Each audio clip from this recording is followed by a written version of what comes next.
Assalamualaikum warahmatullahi wabarakatuh. Alhamdulillah, salatu wassalamu ala asyrafil mursalin sayyidina Maulana Muhammadin wa ala alihi washabbihi amma ba'du.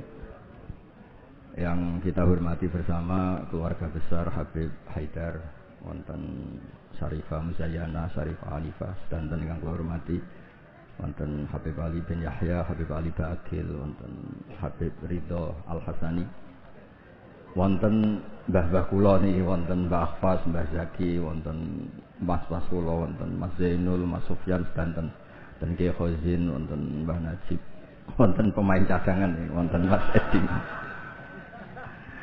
Sebelumnya terima kasih sekali atas ralat atau pembenahan dari Habib Ali bin Yahya. Karena memang di Jawa itu biasa musamahah. Kula niku mboten ngerti nek gadah mas jenenge Edi, roe iku sarop.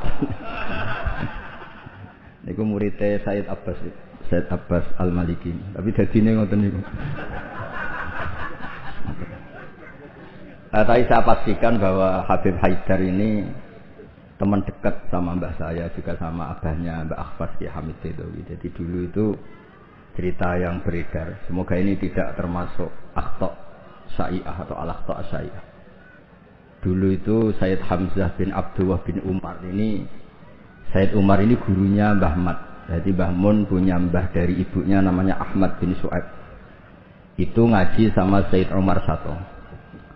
Di antara khas ngajinya itu harus menghafalkan mahfuzat. Beliau hanya mau mengajar kitab yang bisa dihafalkan. Sehingga beliau tidak mau baca kitab besar-besar, karena kalau potongan-potongan Mas Edi kalau ngapal majmu' itu kan minal mustahilat. Ini mustahilat aklan basar anda. Jadi terus disuruh ngapalkan kitab-kitab kecil. Dan itu yang dibawa Mbah Ahmad disarang menjadi muhafadzah.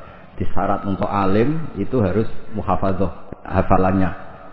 Tapi sama guru-guru dipakai syarat kenaikan kelas. Tapi saya pastikan bahwa sanad-sanad yang dibaca ini semuanya benar berdasar tulisan versi kita. Kita yang Kiai Jawa juga punya tulisan banyak. Misalnya di sini ditulis Sayyid Haidar bin Hasan bin Sodaqah Dahlan bin Zaini Dahlan bin Ahmad Dahlan sampai Syabdul Qadir Jilani, sampai lewat jalur Sayyid Abdul Al-Mahdi, sampai Hasan Musanna, Hasan Asyibti, dan sampai Rasulullah SAW. Saya bawa manuskrip. Ini mungkin jarang yang punya, termasuk mas-mas saya pasti tidak punya ini. Ketika Sayyid ini diantara cucunya, kan kita tahu tadi ya, Habib Haidar bin Hasan bin Sodaqah. Ya, Haidar bin Hasan bin Sodaqah. Tadi dijelaskan beliau bahwa Sodaqah ini punya saudara namanya Ahmad Zaini Dahlan, yang ma'ruf, yang masyhur, yang ngarang mutamimah macam-macam. Ketika Syekh Mahfud At-Turmusi, ada yang baca At-Tarmasi, ini ngaji di Mekah. Sebelum itu ngaji di Basoleh Darat. Itu ngarang kitab Al-Manhalul Amin, Sarah Masailu Ta'lim, yang dulu dikarang Bafadl. Kemudian lebih dikenal dengan istilah Hasyatut Turmusi atau Hasyatat Tarmasi. Dan di antara Sayyid Top yang memberi takrid, ya ini orisinal ini. Di antara Sayyid Top yang memberi takrid saat itu adalah Sayyid Sodaqah. Ini ditulis Takridu Nukhbatil Mudarrisin fil Masjidil Haram wa Umdatu Ayanihil A'lam Al-Alama Sayyidi As-Sayyid Abdullah bin Sayyid Sodaqah bin Sayyid Zaini Dahlan. Terus saat itu artinya hadil bait ini Baitul Nubuwah, Baitul Ilm, jadi sudah terkenal sekali. Zaman itu beliau ini Sayyid Sodaqah bin Sayyid Zaini Dahlan ini ngasih kata pengantar kitab Hasyatut Turmusi. Di antara yang beliau katakan tentang memuji Syekh Mahfud At-Turmusi, beliau juga detail sekali ngendikan di kitab ini ya, Muhammad Mahfud bin Marhum Al-Alama Al-Haj Abdullah bin Marhum Al-Alama Al-Haj Abdul Manan At-Turmusi Al-Jawi. Terus cerita-cerita hubungan kita dengan ulama-ulama Haromen. Saya muridnya Mbah Maimun. Mbah Maimun punya mbah juga sekaligus guruna namanya Ahmad bin Su'aib. Itu ngaji sama Sayyid Umar Sato. Dan di kitab-kitab sanad Said Abi Bakar Sato ini paling kecil. Kecilnya ngaji sama Said Umar Sato. Di tengahnya yang terkenal ada Said Utsman. Dulu di era itu yang diantaranya ngaji itu Syekh Abdul Hamid Al-Qudsi. Terus ini cerita-cerita tentang betapa benana wa benahum itu ada lakoh yang luar biasa. Jadi zaman Syekh Mahfud At-Tirmidzi ngarang kitab itu diantara yang ngasih takrid, ngasih komentar ini Amit ini Sayyid Abdullah bin Sodaqah bin Sayyid Zaini Dahlan. Ini di kitab Hasyiatut Tirmidzi di juz 7. Jadi ketika di akhir juz diterangkan takridat dari beberapa ulama daripada Sadatina Al-Hasaniyin, yaitu Sayyid Abdullah bin Sodaqah bin Zaini Dahlan. Di antara pujian beliau, karena beliau baca betul kitab Hasyiatut Tirmidzi, inna hadza lahu at-ta'lif alladhi yaftakhiru bihil amilun. Terus beliau menulis limithli hadza falyamalil amilun. Fajazallahu mu'allifaha al-jaza' al-hasan bi fadlihi wa judihi wa matta'al muslimina bi baqaihi wa judihi. Jadi ini menunjukkan ketika beliau menulis itu masih sugeng. Dan kita tahu Syekh Mahfud At-Tirmidzi ini adalah gurunya Mbah Hasyim.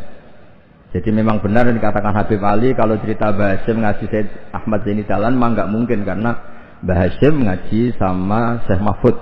Syekh Mahfud baru ngaji sama Sayyid Abi Bakar Sato. Sayyid Abi Bakar Sato baru ngaji sama Sayyid Ahmad Zaini Dahlan. Memang secara tokoh itu enggak mungkin. Tapi ada beberapa catatan memang kalau Syekhona Khalil, Mbah Soleh Darat dan keluarga besar Kudus Ndamaran itu memang domenangi Sayyid Ahmad Zaini Dahlan karena tokohnya memang di atas Mbah Hasyim Asy'ari. Saya pernah neliti bahwa Hinatu via Syekh Nawawi Banten itu Syekh Mahfud At-Tirmidzi sekitar umur 29 tahun. Karena Syekh Mahfud ini dulu ngaji di Mbah Soleh Darat umur 9 tahun sampai 14 tahun. Terus pertama mulazamah Sayyid Abi Bakar Sato itu umur 15 tahun. Lazamahu muddata asri sinin. Beliau ngaji sekitar 10 tahun. Ditinggal wafat oleh Sayyid Abi Bakar Sato itu ketika beliau umur sekitar 25 tahun. Dan ketika beliau ngarang kitab ini, di antara teman beliau dan juga sekaligus mitra diskusinya adalah Sayyid Abdullah bin Sodaqah bin Zaini Dahlan. Kemudian memberi kata pengantar ini diantaranya mensifati Sohibul Afham Ad-Daqiqah wal Ma'ani Al-Asba' Ar-Raqiqah Al-Murtafi ala Ru'usi Fudala'il Asri. Dan kita tahu Mbah Mahfud ini punya beberapa murid, diantaranya adalah mbahnya Mbah Akhfas ini, Mbah Baidowi, juga Mbah Maksum, juga Mbah Sidik Jember, juga beberapa masyayikh di Indonesia. Ini yang agak serius tentang manaqib, supaya kita tahu bahwa inna hadzal ilma dinun fangzuru amman ta'khuduna dinakum. Lah yang penting dari sanad itu adalah profesionalitas. Sebab itu kula seneng cerita nu paling seneng cerita wali. Kira di kepenak. Jadi dulu itu terkenal cerita ini yang paling terkenal di Jawa Timur. Ada santri itu gobloknya ndak ketulungan. Jadi khidmah kiai kok. Kiai ini ngopi, gekno kopi. Menonak kiai ini rokok, golekno asbak. Pokoknya khidmah terus. Suatu saat dia itu mati, ya mati betul. Ketika ditanya sama Mungkar Nakir marbuka, malaikatnya ditertawain. Malaikat kamu itu gimana? Kalau tanya itu ya sama yang pinter, tanya kok sama orang bodoh. Nah, ini nggak pernah ngaji, hanya khidmah. Terus, nah yang pinter siapa? Itu yang di atas, maksudnya kiainya itu. Jadi malaikat dianggap gak profesional, wong bodoh kok ditakoi. Ini bisa dipakai, bisa dipraktekkan. Nanti kalau malaikatnya baik ya di ACC, kalau tidak ditabui. Jadi malaikat itu juga harus dimengertikan. Di mana-mana tanya itu sama orang pinter, jangan tanya orang bodoh. Akhirnya terus karena kiainya ini kasyaf, Pak Kiai, kata santri Anda ini, santri jenengan ini disuruh tanya orang pinter, yang pinter jenengan yang jawab. Ya aku sing jawab itu sepanjang terus dijawab marbuka Allah gini-gini terus. Singkat cerita terus kiainya agak-agak marah, cung goblok mulai mondok nanti mati. Nah ini cerita ini guyon tapi penting. Karena kalau kita nanti masuk surga itu ngandalkan syafaat Rasulullah Shallallahu Alaihi Wasallam. Kalau amal kita tidak cukup, amal pidato disangoni, itu rawan masalah. Tahlil nangis sebenarnya di depan umum. Nanti ngomong ya, Ning omahe ora pati iso nangis. Ngaji semangat ya nek didelok wong ngene-ngene iki. Ngaji ning omahe ngontak ngantuk. Enggak meyakinkan. Amal kita semua ini tidak meyakinkan. Yang meyakinkan itu syafaat Rasulullah sallallahu alaihi wasallam. Dan syafaat Rasulullah ini supaya Nabi itu tidak capek-capek, ini harus didelegasikan ke kiai-kiai, karena banyak kiai yang mengatakan saya itu tidak yakin bisa nyafaati. Timbang Nabi repot-repot moro mriki kan ya mendingan dipasrah-pasrahno wong kene lah. Ya ada kiai yang cara berpikir begitu. Tapi itu bukan guyon, memang secara sanad seperti itu. Masyhur di kitab Syafaah. Di kitab Syafaah itu ketika Allah memanggil semua nabi dan ada kursi di surga, hanya Nabi yang enggak masuk. Itu bisa dilihat di kitabnya Sayyid Muhammad Mafahim Yajibu Antusoha. Ketika Allah tanya, mana Habibi Muhammad? Beliau tidak mau masuk, kata nabi-nabi yang lain. Kenapa tidak mau masuk? Walhasil terus Nabi ditanya sama Allah, kenapa kamu tidak mau masuk? Semua nabi sudah masuk. Kalau saya kadung masuk, surga ditutup. Nah ini yang muat saya nggak jelas-jelas ini nggak bisa masuk. Intinya kita masuk dulu digiring Rasulullah Sallallahu Alaihi Wasallam. Jadi memang jadi wong pinter itu penting. Jadi wong pinter penting, sing goblok pinter tetep goblok. Enggak usah memaksakan apa pinter. Selain angel ya ketok ora sopan. Kula niku gak ada santri kanca nggih kanca riyen ngaji sami-sami teng Mbah Mun. Niku gobloke ra karuan. Nggak tak takoki kenapa kowe goblok. Sungkan nyanyi Mbah Mun. Saya tuh pernah dinasehati itu paling saya kenal. Gus, nak soleh udah nemen-nemen. Kenapa? Mari kok swargane ambek Mbah Mun sungkan, gak enak. Apa beda widadari sungkan. Apa pacaran mbek widadari sungkan. Soleh pas-pasan kok awraku. Itu sangen-angen kok masuk akal. Ora enak. Sampeyan iso bayangno swarga awur Mbah Mun. Apa medingkrang sungkan apa. Terus monggo ke soleh pas-pasan mawon kersane lho. Tapi risikone pas-pasan nak kuotane ra cukup neraka. Lah risiko kuota anak pas-pasan itu risikone niku. Dados Rasulullah itu milik semuanya nggih. Sing sering nangis wedi pangeran nggih ibadah, sing sering guyu nggih ibadah. Sampai kalau ada riwayat dan ini saya yakini benar di Ihya ada, di Hilyatul Auliya ada. Inna min khiyari ummati fi ma nabba'anil malalul a'la qauman yathakuna jahran min saati rahmatillah. Somben umatku pilihan-pilihan sing nak guyu banter-banter. Mergo saking yakin rahmati Allah ku jembar. Potongan ngeten iki nak diajari nangis terus frustasi. Mergo ya kombinasi nangis kredit, nangis gamuk bojo, nangis tanpa masa depan. Wis kon guyu mawon kersane ridho mek kodok qadar. Terus masyhur itu dua nabi yang debat ini masyhur, yaitu Yahya dan Isa. Yang satu sering merengut mikir akhirat, digojlok sama yang sering guyu. Mali aroka abisan ka'annaka taqnatu min rahmatillah. Kowe kok merengut kaya ora ana rahmate pangeran. Mbok yo guyu bareng.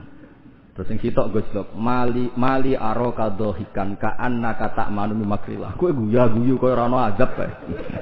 Lah alhamdulillah umat Nabi niki mun saged danten guyu nggih saged, nangis nggih saged. Berarti yo niru Nabi Yahya, niru Nabi Isa. Cuma kok ora perkara iku, perkara jagone menang guyu. Arab Saudi menang guyu kabeh. Bareng saiki kalah terus nangis kabeh. Lah nek guyune wong saleh-saleh kados kula krana wedi pangeran. Maksudnya guyu mergo wedi pangeran. Kula niku izin didelok pangeran ku nangis, wong dikek rahmat akeh kok ijek nangis. Oleh syukur iku kapan? Terus guyu itu saged dielmoni. Terus niki cerita-cerita sanad mengke di antarane kula aturaken Habib Ridho, Habib Ali supados ngertos bilih Al-Mudawwan yang dibukukan bahwa Habib Shadaqaini Al-Hasani itu di kitabnya Syekh Mahfud napa?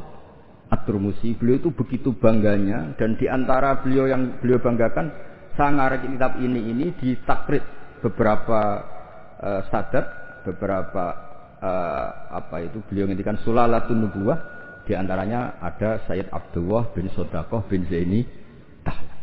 Kayak apa kita? Bangga, seneng. Misalnya saya, muridnya Mbah Mun tentu ngaji sama Mbah Karim, juga ngaji sama beberapa gurunya termasuk abahnya sendiri Mbah Zubair. Mbah Zubair dulu ngaji di Mekah termasuk ketemu Syekh Hasan Masyad, ketemu macam-macam lah. ketemu Syekh Said Al-Yamani, ketemu macam-macam, dan semuanya sampai ke Sayyid Ahmad Zaini Dahlan yang tadi diterangkan saudaranya Syekh Sayyid Sedako.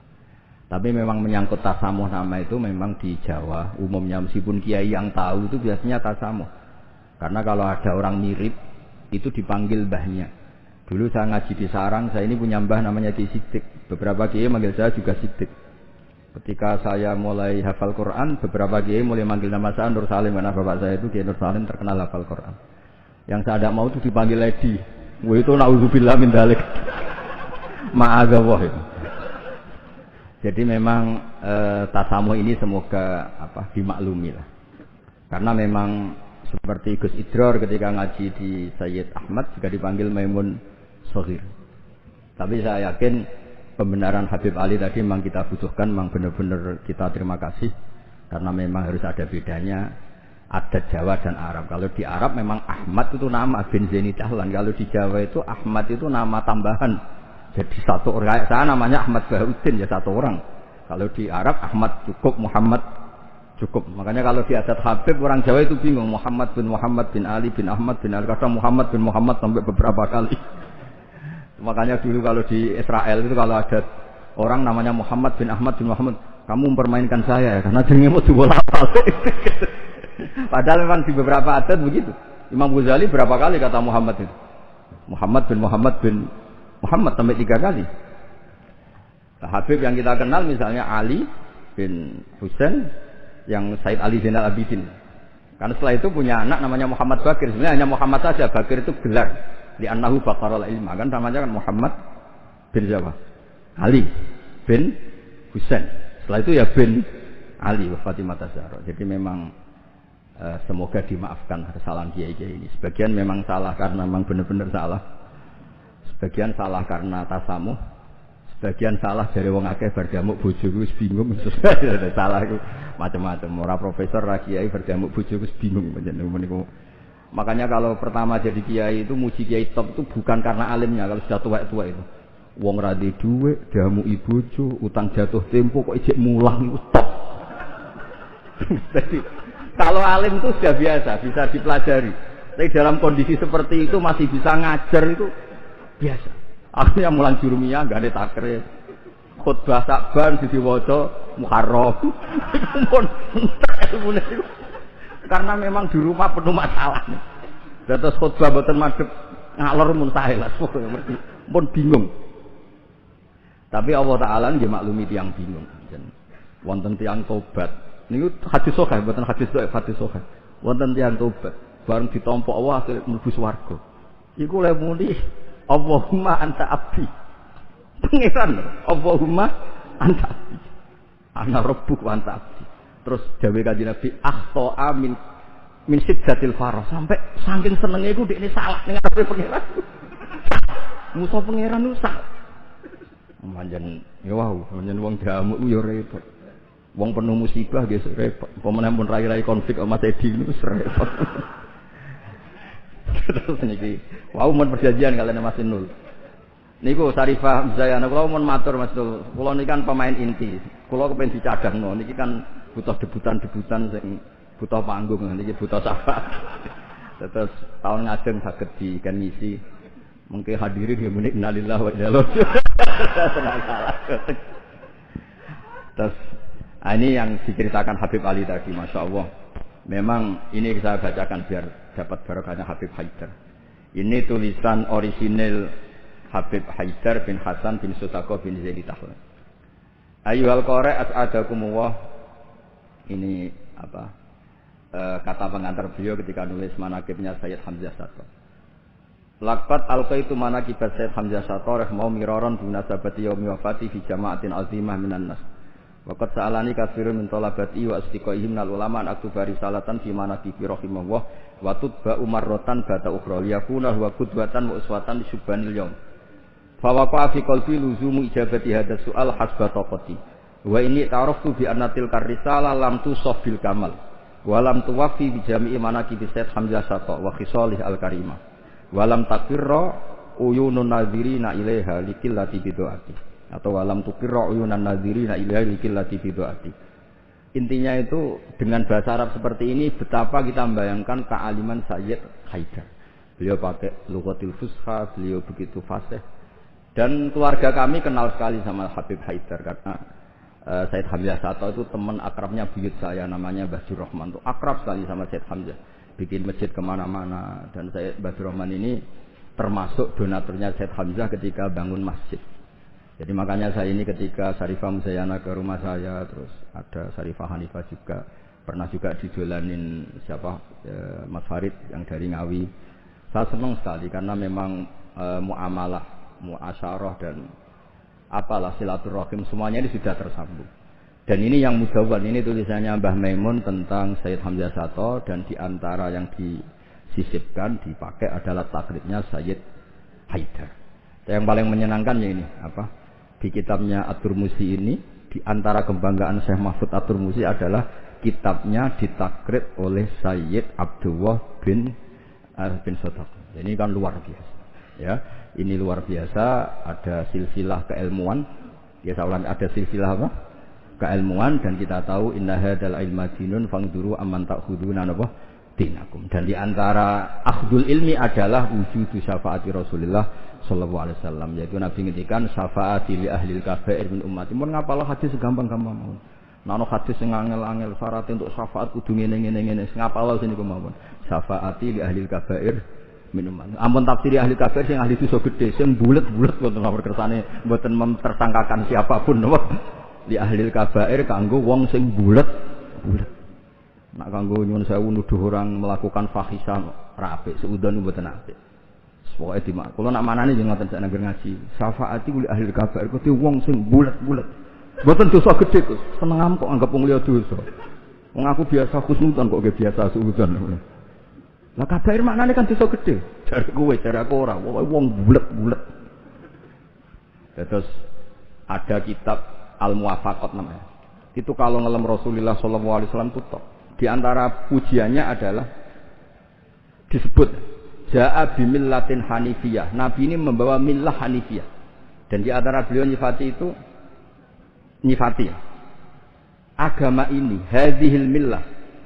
Terus taquduhum jami'an terus sampai memuji, dan hadhil millah ini menguntungkan muti'an wa asiyah. Orang yang taat ya diuntungkan hadhil millah, yaitu surga biwairin apa? Hisab. Yang wa asiyan juga diuntungkan hadhil millah.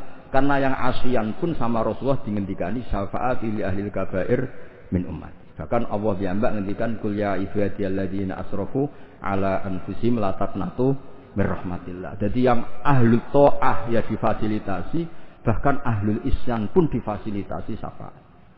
Lho soal perilaku ya nek iso aja salah. Tapi ora usah dilarang ya wis salah, ora usah dingokon ya wis salah. Makanya agama ini senang ada riwayat-riwayat kullu bani Adam misalnya khata'un wa khairul khata'in apa at-tawwab. Agama ini fasilitasi semua mutian wa asyi. Terus fasilitasi lagi orang-orang yang fahiman wa ghobiyah. Wong sing cerdas lan sing goblok. Sing goblok wis sing cerdas ora kula nggih sami. Syabul Qadir fil jannah. Mergo wali sultanul ulama. Mengke pengumuman kedua sampean teni. Wa man ahabbahu ya fil jannah. Sampean mau urung ngaco tok. Kulo Gusti kulo mau modal waman ahabbau ya taqolal wau mangke manaken sing waca Sayyid Ridho sing tau teko ning madrasahku pisan tok ora usah sering teko pisan ya pisan iku untuk rahmati pangeran padahal kene manakipan ra ketung mau manjen ora teko rugi ora entuk pitik tapi soal niate urusan masing-masing ya. Tapi yang penting niku bukti mahabbah ni Abdul Qadir napa Al-Jilani. Mulane kula suwun sakwise niki nak manakipan eling satu kejadiane wong alim. Aja eling bentuk pitike, paham nggih? Niki kersane ditobati pangeran. Nggih ngoten mawon mugi-mugi barokah. Assalamualaikum warahmatullahi wabarakatuh.